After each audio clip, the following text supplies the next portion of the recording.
Yeah, this is Bang Bang. Well, I just went for a little walk, yeah. It's cold out there, mate, but well, it ain't cold, but it's cold enough, yeah. On top of this flu, but I can't sit in, and it's driving me mad, or laying in bed, it's driving me mad, so I have to get out and about, yeah. Still feel it really bad, yeah. I've just took loads of Lensip and shit. But anyway, when was it? I'm not quite sure. It was the 80s, end of the 80s, I think. I was in Brixton. I was in the hospital wing. Lenny McLean was in there with me. Lenny was upstairs, I think, in the hostel part, in the open part of it, and I got him to sit in and talk to him, and Lenny was all right, man. Then the only thing is they monged him up. They give him so much stuff, so just to quiet him down. There was more frightened of him than anything. You know, he was a big lump, wasn't he? And there was more petrified of him, yeah. And you know, if he went into one, they wouldn't be able to handle him. So they monged him out, yeah. And he was like, he really couldn't talk a lot. But I was having conversations with him about the fights and all that, and that made him a bit more better. You know what I mean? And you know, and it was nice. It was nice to talk to him like that. Anyway, I was in that wing, and there was this paedophile on there, yeah. But this paedophile was not like normal people. Well, what a normal paedophile was, but he was a big lump, yeah. And it made it worse because he was a big fat lump, yeah. And you can imagine him with the kids, you know, what he's up to, playing games with the kids and all that kind of. And it all bring back memories, doesn't it, of what it used to be like as me as a kid. And in the hospital wing, it isn't easy. It's quite hard to get hold of them. You know what I mean? Because they're all either on the big unit. There's a unit in there full of them, or they're in single cells. It's still a bit hard, you know, with the big gates up and all that. So anyway, eventually, there's a screw that gets hold of me on my YouTube. He's a nice guy. He might even remember this. I don't know if he remembers it. It might have been before his time, after his time. I've not even been there, but I think he was there because he told me he remembers Lenny McLean now. Mate, this big guy. I done it myself. I mean, I didn't. No one else to do it with me. I just like really. I didn't sort of muck about this guy, mate. I just went straight up to him and I hit him so hard on the chin. I mean, when I hit him on the chin, it just like, it was so big, you know, 24, 25 stone. It was so big, it was like hitting a blub, you know what I mean? It was like the shock up your elbow, you know, the shock up your elbow went, wow. Do you know what I mean? And it sort of like was wobbling about, and wham, I come over the left hook. I knocked him over, yeah, knocked him down, and he was like a little scream, little screaming, yeah. And I thought, mate, what can I do to you? You know what I mean? You got to be really hurt, you know. And it was more as defending his face than anything else, yeah, as they do. He's got a few clumps in the face, so he's holding his face. And in there, most of them were gowns, yeah, gowns. And so I just I'll give him a little few clumps around his genitals, not in my hands, with my feet. I'll give him a few clumps around there, just smash them to pieces 3 or 4 times. And then you have to get out of there a bit quick, because if you don't, you're in trouble. You know, they're going to log you up, put you down the block and buckle you up, and they're going to keep you down there, and they're going to really muck you up, yeah. And anyway, I got away with it, yeah. And he was like, not shipped out, but he was put in a confined cell, a cell that no one could get to him, yeah. And whilst I was in there, when I come into the holding cell when I went in there from court, yeah. When they use sometimes they've got too many people in the wings and have to put you in the hospital wing, yeah. That's what they do with us. And I'm in there, and there was this kid shouting his mouth about, you know, going mad about, he don't want to be in here, well, I'm not a paedophile, I'm not a nonce case, I'm not this, I'm not that, yeah. And they come in and they buckled him up, mate. And it's a shame, you want to get involved, you know what I mean? And there's so many of me, you think, well, I'll get involved, I'll be one of the ones done the choking, you know what I mean? So you try and keep out of it. Go, calm down, mate, calm down, you know what I mean? No, all this, that, and other. And they come in and buckled him up and took him away. And I never even heard from this guy again, you know. And one day I'm on a visit, and he walks in, but he walks in with a suit, with this suit that they give you down when they're down the unit. and I think it was he got a closed visit. And he come in, he had this thing on, yeah, this gown thing on, and he was just mugged him out. They mugged him out as well, yeah. He was in a bit of a bad way, and I was going to court for a bail hearing, and he was going to court for a bail hearing, and he was all like I'm going to get bail for all this again. He was all over the top, you know what I mean? And he never got bail. I never got bail either, you know. But he was all over the top. But I was waiting for my sureties and all this, that, and the other. I got bail, but I was waiting for my sureties and this, that, and the other. Yeah. He's jumping about this, that, and the other. And where they put him? Back in the hospital wing. So we're all sitting in the holding cell, and they come in, mate. He screamed. He screamed like a baby, honestly. Please don't put me down there. Oh, please, I'm so sorry, I want to do nothing else. And they jabbed him up, mate. They took him down there, buckled him up. And, you know, they must have really punished him down there because he must have got a bit leery down there. And they just punished him, must have jabbed him up with so many jabs. I mean, in them places like Brixton, yeah, in the hospital wing, they've killed so many people. I mean, it goes without saying, you know, there's people just being chopped in there. It's easy for them to chop you, yeah? People don't realise that it's a different world in prison, especially in places like that, you know what I mean, in the hospital wings. I should imagine Baltimore's the same. Baltimore's a hospital wing, so they can top you there, but it's Baltimore's a little bit of a holiday camp rather than a prison, because it is a hospital. They do look after you. You do get what you want. You do get your medication what you want. You do get good food. You do get let out your cell. You do get put into big rooms to watch television. You do go and exercise, and they just spoil in Parkhurst. I mean, so many people talk about Parkhurst as if Parkhurst was so good. I mean, there's a certain person on YouTube. Everyone knows who he is. He boxes, he fights, he does a little bit of cage fighting and licensed fighting. Little Ben. And he cries about that he was in Baltimore. The reason he was in Baltimore because he couldn't cope. He couldn't cope with prison, yeah. Prison was too much for him, and he just couldn't cope with it. And so in the end, he asked it. Well, didn't ask. He went crazy, and they sent him to Baltimore. See, Baltimore sorted him out. Got all the medication he wanted, everything he wanted, and then they looked after him. And he was lucky in a way because there's so many people. Convicts that get nicked that want to go to Broadmoor. They try the hardest to get sectioned off, yeah? They all want to get sectioned off because they know they get sectioned off, they're going to go to Broadmoor and they're going to get out as quick as possible, and they're going to get everything they want. They're going to get all the medication, and they get all the nice food. Because it is a hospital, you've got to remember this, because it is a hospital, you're entitled to a visit every day. That's what you get, a visit every day when you're on a visit. I mean, that is what it's about. It's a hospital, isn't it? Hospital prison. I don't think straight away you get visits every day. You may be put in solitary confinement for a bit of time until they sort you out and they give you the right medication. But I mean, Warshaw was in there. One of the Crays, was it Ronnie Cray was in there? There's a lot of people that have been there, you know what I mean, and they've come out the other end okay, yeah. But it's the medication. They've got to have medication, and they get looked after really with the medication. They just want it. In prison, you don't get none of that. You don't get no medication. You're only going to get aspirin water and a bit of this, bit of that.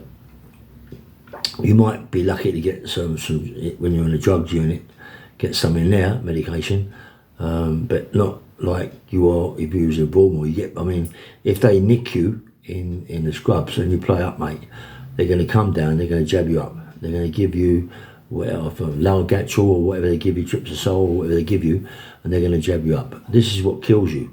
I mean, a friend of mine, a very good friend of mine, Jem McIntyre, Leslie Christie, the boxer, one of my best pals when I was a kid.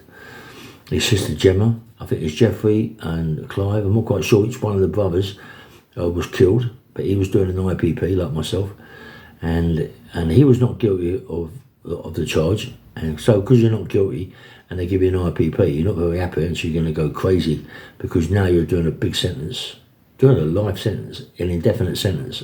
That's what an IPP is, you know. So when you get that, You know what I mean? It's not a nice thing to get because you never know when you're going to get out. And so, of course, he went mad. He was going crazy all the time with the screws. He was fighting regular, never stopped fighting the system. Once you're in there, it's very hard to fight the system. I mean, you're in a cell, you go down the stairs, you see whoever you writes the application out, it goes off, whether or not they look at it, read it, you might get applications to the hospital, to see them in the hospital, they just say, all right mate, bump, we'll sort you out, and in 4, 5, 6 months down the line you might get a bit of help. But very rarely, yeah? So that's about prison. That's why I'm saying Broadmoor is so good, that you're there around it. It's a hospital, so you're getting it all the time. You get looked after. But him, I think it was Clive or Jeffrey, I'm not quite sure. I think it might be Jeffrey. And what happened, he was really against the system, yeah? He used to fight the screws, like normal fights, the screws. He used to steam into like 3, 4, 5 screws, and he can never fight. And they used to buckle him up, take him down the block, give him a few clumps, this, that, and the other. I think he was about 8, 9 years, maybe even longer into his sentence. I think he went to Dartmoor. I think it was Dartmoor. He went over the top. He bashed a few screws up. They really battered him up, mate. He really bashed him up bad. And they took him down the chokey. They buckled him up, done it. They buckled him up. When they got him down, they put him in a straitjacket, and then they jabbed him up. But they not only did they jab him up, they gave him a really, really good hiding when he was in his straitjacket. They give him such a good hiding. You imagine being in a straitjacket. You can't. I mean, it's bad enough being in it to breathe. You know, because it's so tight on you. You know, your lungs. You know, and they ain't got a clue which jacket they're putting on. They don't really care. They're just doing it up tight. You know. And anyway, they done it to him. They got him in there, mate, in a padded cell, and they smashed him to pieces. And I think it was 2 or 3 of his ribs went through his lungs, or 2 of his ribs went through his lungs, and he was dying slowly. Yeah, he couldn't breathe. I mean, you know, and in there, being that you're in a block and that you're in a padded cell, they don't hear you because it's all padded out, and it's for that reason they don't hear you. They don't hear nothing. You're in a cell within a cell. So you've got a cell door. You've got about 2 foot gap, and you've got another cell door what leads into the padded cell. So they don't hear you, yeah. And so you can imagine his lungs are punctured. He can't breathe. He's in a bad. What a way to go, mate. You know, that's a terrible way to go. I mean, he died. He must have died within an hour. He just could not breathe. There was no oxygen coming in there, and he can't breathe anyway. And there was no oxygen for him. He just killed over and died, mate. And then his sister Gemma, she fought for him for ages. I mean, they got a guilty plea on the prison officers. They found him guilty of neglect and this, that, and the other. I think she got a great big confiscation order for it. I mean, a big bit of money for it, not confiscation order, sorry. But they give her a big bit of money, yeah. And there's money bring back life. It doesn't, does it? You know what I mean? It doesn't bring back life at all. So I don't know how much he got, but a nice guy, mate, not guilty of the sentence, and just was against the system. So to be against the system in prison is really, really hard work, mate. It's so hard work. I mean, they've killed so many people in prison. You know, look what they've done to my mate Peter Kelly. They bashed him up, mate. They smashed him to pieces. And the chief one has gone into his cell and said to him, listen, Kelly, any more of this, and I'll get the doctor to write a death certificate out. And he said to me that he shit himself down and then in the cell. His bowels just completely emptied out, yeah, when the chief told him that. So imagine that. I mean, the number 1 chief of Wandsworth Prison come in his cell and told him straight, listen, I'm in charge of this prison, no one else. What I say goes, and if I want you dead, you'll be dead. It's as easy as that. So do yourself a favour, no more piss pots, no more shit pots. You're going to go very shortly to another prison, behave yourself. And he come out like he was in church, like a choir boy. He reckons he come out like, it's what he told me. He said he come out of his cell for the last 3 or 4 days that or next day, or he was going, like a choir boy, getting his dinner, getting his breakfast, getting his tea. He was like, really just behaved yourself, you know what I mean? Because you can imagine, can't you, that they're going to come in and top you at any time. Do you know what I mean? It ain't nice, mate. It ain't nice. I've been in there, but I was in there for paedophiles, nonsense. That's the difference. I don't think, and the prison system don't like them, mate. They don't like them. It's hard. It is hard. They have to look after them in a certain way. I mean, imagine people out there, people out there who had their kids killed or their kids molested by certain people, and nothing happens, and they come in prison, and people think they're going to get really obliged, but they don't. They get looked after. They get everything they want. Yeah, they get put in a big GH&K wing in Wandsworth or in the Scrubs, and they get looked after. That's the worst part about it. The system is no good, mate. The system looks after them sort of people more so than it does armed robbers and bank robbers and people with GBH charges. What they say is that they're sick. These people are sick, but we're not sick. We're gangsters. We're just gangsters. We're not sick. They're being born sick. We ain't born gangsters. We're made gangsters. We are gangsters, and that's the difference. We're violence, and they're just paedophiles and sick people, that can't really be helped that much. Yeah. So you can imagine the way it must drive you mad. It must drive you mad. I mean, people out there, mums, dads. I mean, look at that happened to me in the Scrubs when they put me down a unit. Ian Brady was out above me on the typewriter. Ian Brady, who killed them kids on the moors, and they've never found some of them kids since. Yeah, and there he was upstairs with a typewriter, supposed to be giving his memos of his life. Yeah, but he could have been writing anything. And they give him a typewriter. What else they give him? They give him a phone. What else they give him upstairs? A phone direct to the home office. You don't know what to give him. But I mean, to have a typewriter is enough. I've never known anybody to have a typewriter in prison ever, and I've done a lot of birds. You know what I mean? Never. Maybe in a class. In a class. I've not even seen typewriters in a classroom. I've seen computers later on in my bird. Right at the end of this one, the IPP, but I've never seen people with typewriters, and they give them a typewriter, mate. It's that killed me when they told me that, and I thought to myself, Ian Brady, man, is above me and doing what he's doing, and he's writing out memos and this and that, and he killed all the kids. That, me being the person that I was, me being the person that don't like these people, all I want to do is get to him and really hurt him bad, if not kill him, yeah? Because honestly, you don't even think, it just flashes by you. That flash goes by you so quickly, yeah? And I just wanted to kill him, man. I wanted to kill him. And I went up them stairs, mate, 100 miles an hour. I mean, they stopped me getting into him. And I was a big lump, I was a big lump. I was trained every day in that cell.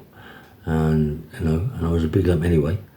And they know what I've already done with them Indians in the wing. But they still had to stop me. They still had to get hold of me, bang me up, buckle me up a little bit, and take me down the stairs, and that's it.